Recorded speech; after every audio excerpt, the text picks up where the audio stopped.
Salam Lenter Indonesia. Assalamualaikum warahmatullahi wabarakatuh. Sebelum kembali ke rumah, izinkan Tuh Brondol menjawab pertanyaan dari sahabat Tuh Brondol ini. Mohon arahannya Pak, saya habis tanam sawit sejak tanam sampai sekarang umur 1 bulan belum pernah pupuk sama sekali. Mohon arahannya untuk pemupukannya.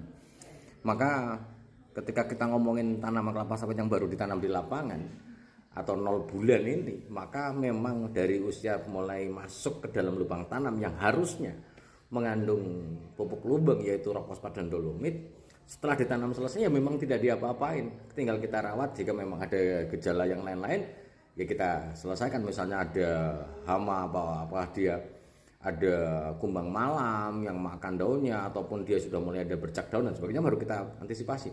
Namun kalau bicara tentang pupuk, sahabat Brondol, bahwa ketika 0 bulan kita tanam sampai umur 1 bulan, maka pemupukan itu dimulai dari umur 1 bulan ini, Mas. Jadi pemupukannya adalah 1 bulan setelah tanam di lapangan adalah sama dengan 1 bulan, umur 1 bulan. Maka pemupukannya adalah menggunakan urea 100 gram. Sekali lagi menggunakan urea 100 gram.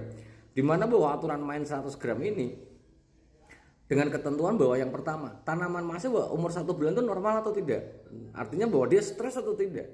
Hal yang mungkin membuat stres biasanya adalah pecahnya tanah dalam polybag yang kita tanam itu banyak pecah, maka dia akan stres.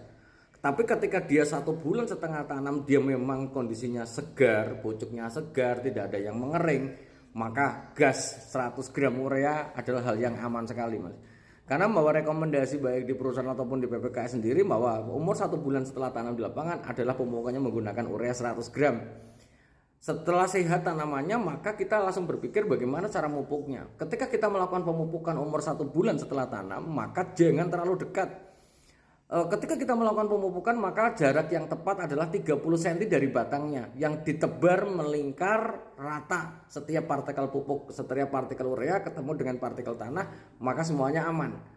Ketika kita salah mupuk, bisa mati, bisa. Ke beberapa kasus ketika Pak Pendi ketika di tanaman kelapa sawit kita tanam kasih seng, pupuknya di dalam adalah hal yang salah. Kemudian tanaman kelapa sawit dikasih jaring ataupun pakai kayak penghalau tikus ataupun landak, kemudian dimasukkan ke dalamnya adalah hal salah. Tapi bahwa tanaman dipupuk adalah dengan jarak 30 cm dari pohon ditebar merata di sekelilingnya. Mungkin akan banyak bertanya, sahabat Brondol, kenapa harus 30 cm? Padahal kan kelapa sawit akarnya di situ. Adalah begini. Ketika urea itu kena air, maka dia akan berhidrolisis, nanti akan menghasilkan nitrat yang bisa diserap oleh tanaman kelapa sawit. Dia akan menyerap ke dalam tanah, diikat, kadang ada yang langsung dalam bentuk nitrat yang bisa diserap atau terikat oleh liat itu sendiri. Namun jangan terlalu dekat, Mas. Itu pesannya Pendi. Kemudian kalau 1 bulan kemudian juga ada janjangan kosongnya, Pak Pendi di mana? Ya tetap 30 cm, walaupun sebagian ada nanti di janjangan kosong, ada di yang lainnya tidak.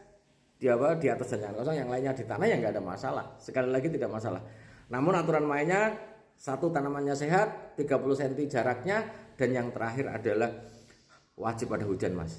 Jangan pernah kita memupuk urea walaupun hanya 100 gram, pilihan 2, masih memupuk tanamannya atau memupuk langit.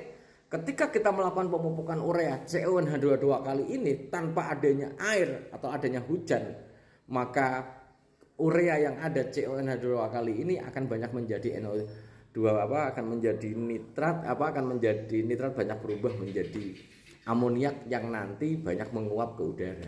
Daripada seperti itu, tunggu ada hujan, 1 minggu ada hujan, tebar merata, maka akan mudah diserap oleh tanaman kelapa sawit itu sendiri. Semoga bermanfaat bagi sahabat Brondol. Hati-hati menggunakan urea, ada aturan mainnya. Semoga bermanfaat dan salam planter Indonesia. Assalamualaikum warahmatullahi wabarakatuh.